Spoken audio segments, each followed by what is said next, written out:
Welcome to Wild Trails and Mountain Tales, where we embark on an unforgettable journey through South Africa's most stunning landscapes. From the wide open spaces of Mountain Zebra National Park and the diverse wildlife of Addo Elephant National Park, to the tranquil valleys of the Langkloof and the dramatic drive over the Swartberg Pass to the mystical hell. We'll traverse the heart of the Karoo to Oudtshoorn and finally explore the serene trails of Marloth Nature Reserve near Swellendam. Join us as we uncover the secrets of these wild trails and the tales they tell. Here we go. Welcome to Mountain Zebra National Park. Good morning. I think it's going to be a lovely day today. We head out on our first game drive, with the moody skies making a beautiful backdrop to the park's Kranskop loop. The road makes a steep contour path along the mountainside as we descend down to the little stream in the valley below. Though animals are scarce, the views are spectacular. But it's beautiful here. I mean, it feels like you're completely surrounded by mountain here.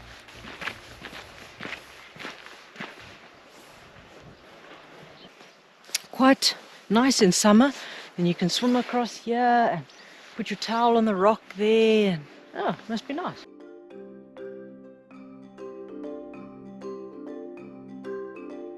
And just look at all the animals. Yeah, kudus and mountain zebra. Look here. Beautiful. There's a little one.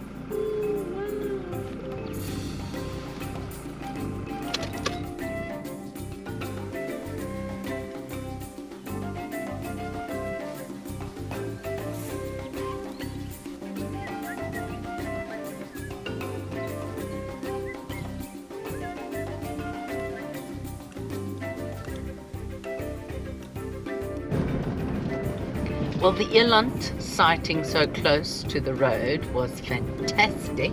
Yeah, that is super fantastic because they never ever close by.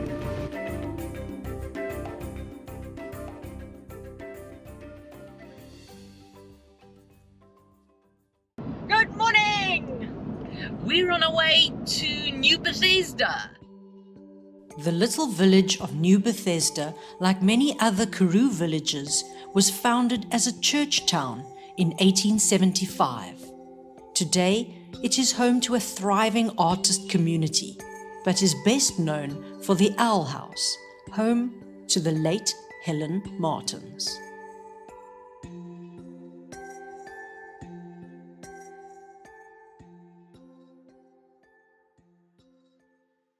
But in her mid-30s, Helen Martins, as the youngest and unmarried daughter, reluctantly returned to Nieu-Bethesda to care for her ailing parents. After our video, yes, we're going to actually go and look at Helen Martin's house. The house and its garden are adorned with hundreds of whimsical cement sculptures, from camels to owls and mystical figures. Entering the lion's den, the room Helen's father died in, is rather chilling, as the walls are black and covered with crushed glass. Glass covers much of the interior of the house, including the floors and ceilings, and there are numerous sun faces depicting Helen's obsession with light.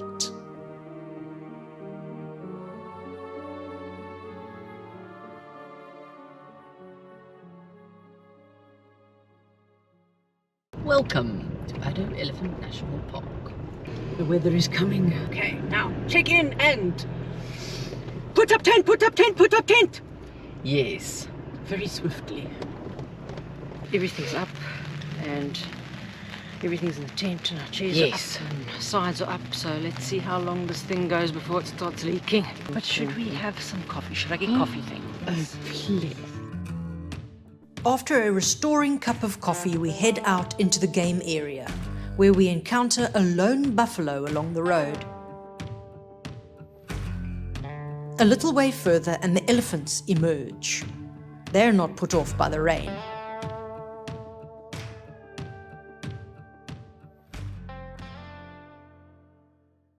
Hello, good morning. I'm just busy and preparing for coffee. And as you can see, it's raining. Now we're trying to concoct some kind of a breakfast and have a cup of coffee. And then I suppose we're just going to go and drive just to get away from the rain. This morning, the animals are scarce, and the sky is hanging low and dark over the landscape. It begins to rain again, but no matter the weather, you're almost always assured to see elephants.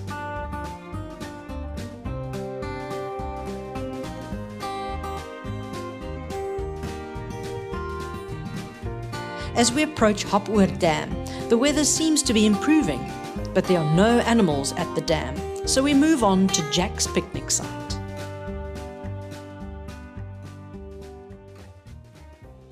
Hello, birdies.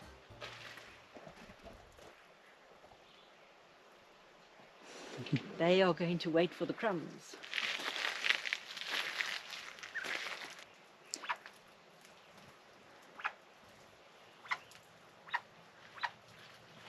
Yes. Hello.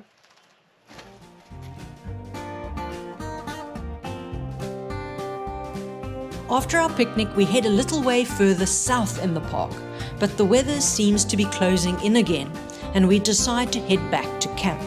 But not before we slide off the road and almost get stuck. We manage to plow ourselves out of the mud in reverse gear, leaving a trench that would make any farmer envious.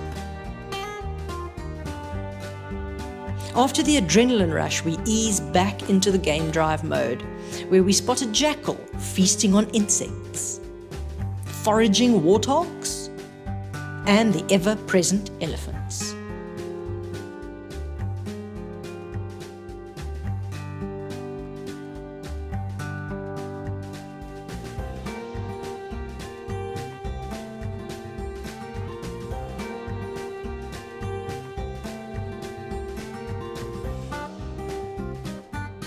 Once back in camp, it takes some effort to try to clean the mud out of the wheels.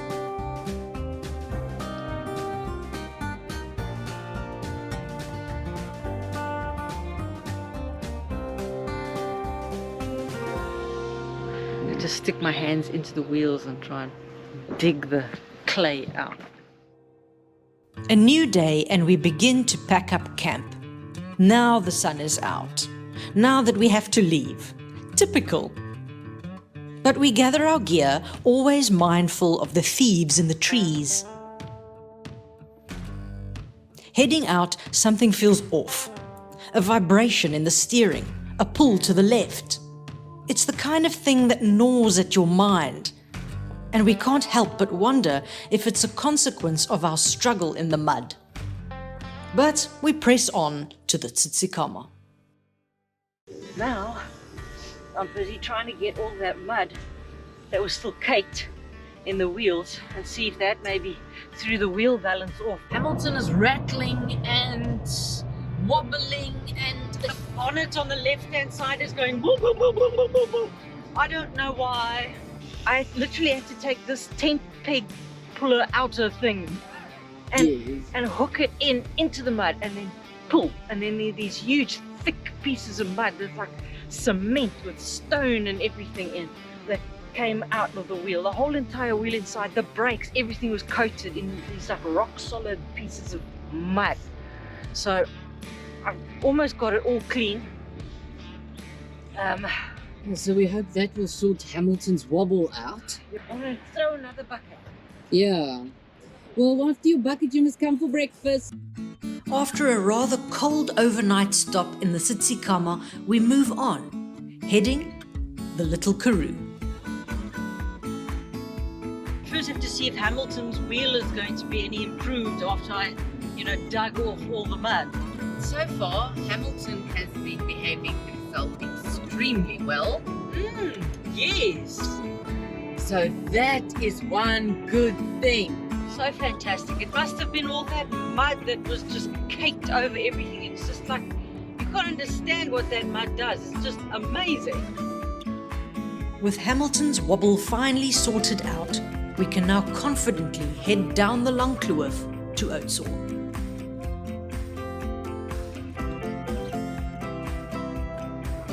So we're in Oudtshoorn.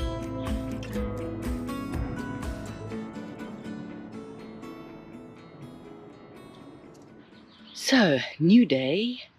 After we arrived here yesterday and got everything set up, we just kind of collapsed. So now we're on our way to the Cango Caves. We hope we're going to make it there for the 12 o'clock tour. Okay, got us, made it. So now we're going up to the cave entrance. Yes, right to the top.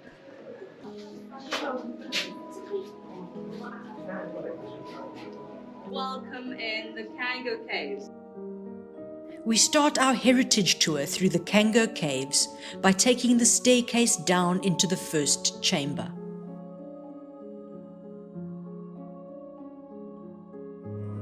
The Cango Cave system consists of a series of chambers cut deep into a thick limestone rock layer in the Swartberg Mountains. It's easy to see why the caves are frequently described as one of the great natural wonders of the world.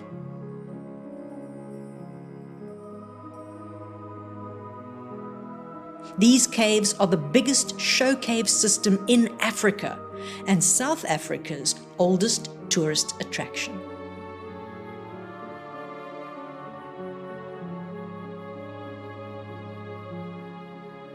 And out we go. Good morning! Today we are going to drive the Swartberg Pass. The Swartberg Pass was the last pass built by Thomas Bain and is seen as his masterpiece. The pass is 23.8 kilometers long and was built by convict labor between 1883 and 1888. Bain's famous dry stone walls can still be seen holding up the bends and turns of the pass even today, 130 odd years later. Mr. Bain sure knew how to build the road. Oh yes. Here's the wall. Yes, there you can see nicely.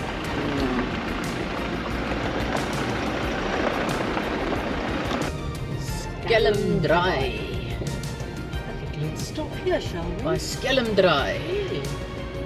We'll have a little bit of a view, shall we? Yes.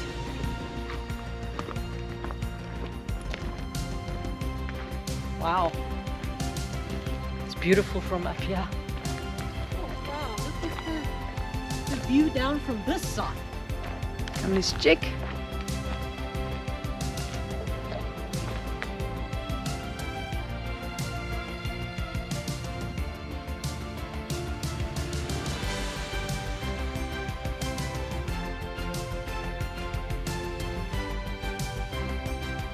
Here we go, this is the top. Top. The top. Wow, look at the view from here. Woo. But listen to the wind. Wow, it is pumping up here. My word. Oh my word. It's crazy. Oh, you're blowing away. The top. Well, you can't really see the board, it's so full of stickers. Oh, we should have had a sticker. Yes.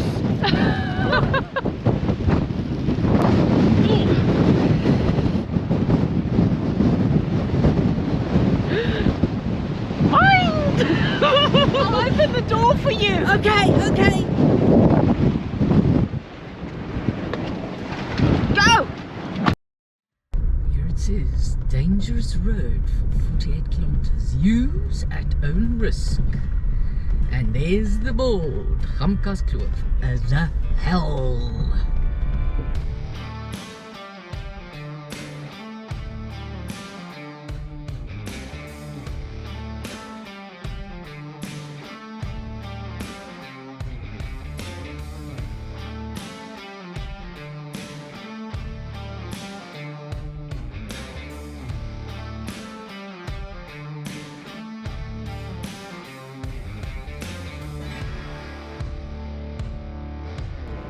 think we have started the descent into hell.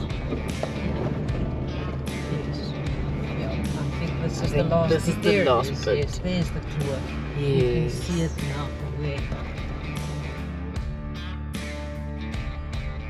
The descent into Gamkaskloof, or the Hell as it's famously known, is an adventure in its own right. As you wind your way down the Swartberg Mountains, the road quickly transforms into a series of hairpin bends, each one tighter than the last. The narrow gravel track clings to the edge of sheer cliffs, with little more than occasional rock or bush to separate you from the drop below. It's a journey that demands focus, steady hands, and a good dose of courage. But for every nerve-wracking bend, you're rewarded with views that are nothing short of spectacular.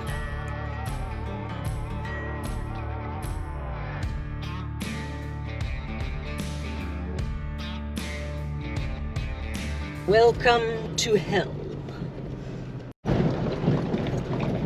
Going through here with all the fire damage, you only now get to see how narrow this valley, this kloof, actually is. Okay, I suppose from here on we will find the little cottages that were, well, the original homes of the people that stayed here, and now it's taken over by Cape Nature and they've changed it into accommodation establishments, so you can get yourself a little house in the hell for the night. Yes. Here's Stappie Skordier. Oh, this is where Oh. one of the original families came Yes. back to stay Yes. again. Yeah, and they stay here. Oh, I love their cruiser's number plate. Hell 3. Yeah. Oh well, I guess we go on, hey? Yeah. This isolated valley was once home to a small farming community that lived here for over a century, completely cut off from the outside world, except by foot or horseback. There are many stories to explain the origins of the name The Hell, but one popular one is that of animal inspector Piet Botha, who visited the valley in the 1940s, entering via the treacherous path called the Ladder, and subsequently described the experience as hell. What an adventurous day. Absolutely, yes. But I'm thinking, wherever we can get a little spot, we should turn around now. Right, we're on our way out. We made it. We're back on the Swartberg Pass. Where are we going? We're going to the Marloth Nature Reserve. It lies just outside of Swellendam, up on the slopes of the Langeberge. Yes. It looks like the start of some trails there. Devil's Boss Oh, yeah. and Waterfall. That's the one we said we want to do, the waterfall. Yes. Okay. So here's the parking. So, oh, there's a little parking, there's a little hole over there. Okay, so here we go. We're going to, The waterfall. yes, Devil's Boss. Ooh. Devil's Bush. Oh dear. Oh dear, that doesn't sound good. Okay. Let's go.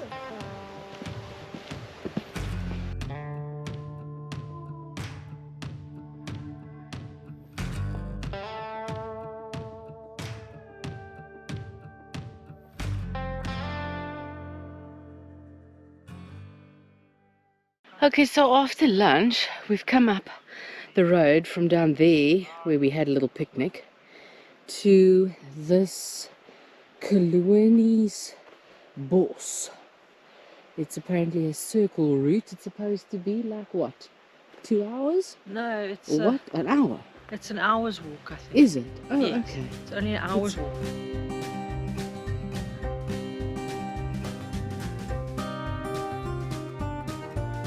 Look at this little stream here. Lovely.